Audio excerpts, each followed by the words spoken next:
Let's follow up on those anti-gay cake bakers. More than 2 years ago, Sweet Cakes by Melissa owners Aaron and Melissa Klein refused to bake a wedding cake for a same-sex couple. The couple was Laurel Bowman and Rachel Cryer. They filed a complaint with the state of Oregon, and they said, "We are emotionally upset about this illegal refusal. This has really caused us a lot of emotional harm." Later, they would also be forced to detail the death threats and other negative attention that they received because the Kleins were publicizing their information. And the case attracted a ton of media attention since the first complaint was filed back in January 2013. And this is largely because of the efforts of the bakers. And after the Oregon Bureau of Labor and Industries handed down an order last week that the Kleins pay $135,000, the Kleins obviously, predictably, came out and said, this is an example of persecution of Christians in the United States.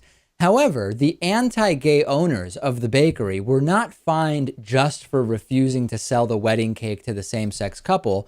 They were also ordered to pay damages for all of the emotional distress that happened as a result of the Kleins releasing the personal information of these customers. So it's very easy, Lewis, to sit back and say, oh, they're being fined for their religious beliefs. First of all, no, we have something called protected classes against discrimination. But number two, they publicize the personal information of these customers.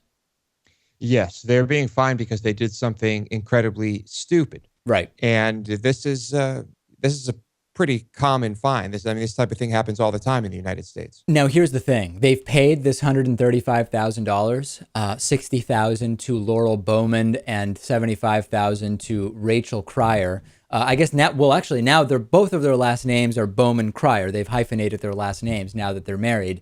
They've raised way more money. So they're coming out of this in the black. They garnered huge sympathy from bigots and the anti-gay right, and it led to huge bucks. NCRM is reporting that the prior fundraising efforts promoted by religious extremists like Franklin Graham and the American Family Association got them a whole bunch of money.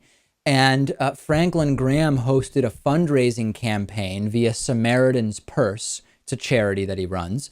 And that reportedly delivered somewhere around $60,000 to $80,000. But then there was another fundraiser going on for the Kleins. Again, why are people raising money for a couple that just broke the law by discriminating? I don't know. Apparently they feel really compelled to help them.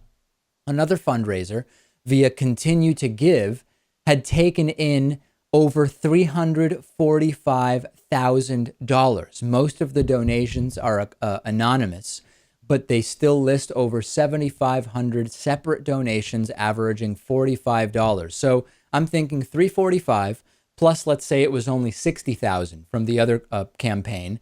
That's over $400,000, Lewis. They are now coming out of this with many times the median net worth for Americans their age because they broke the law by discriminating against a protected class of people.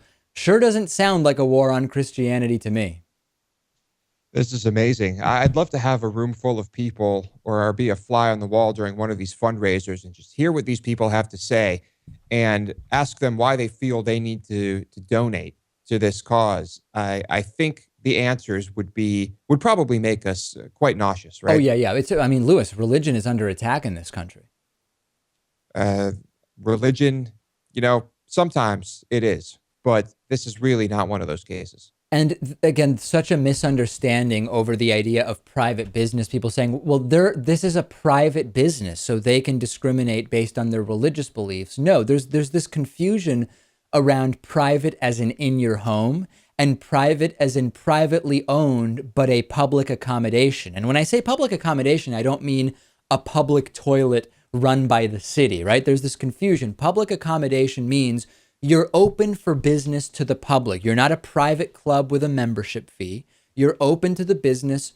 You're open for business to the public. You are a public accommodation, and there are certain rules that you have to go by, much the same way that you have to have certain smoke detectors in your business, or you might be required to have wheelchair ramps for the disabled if there are town ordinances that require that. You're not allowed to discriminate on the basis of race, gender, religion, and in some places on the basis of sexual orientation. These are the rules for privately owned public accommodations.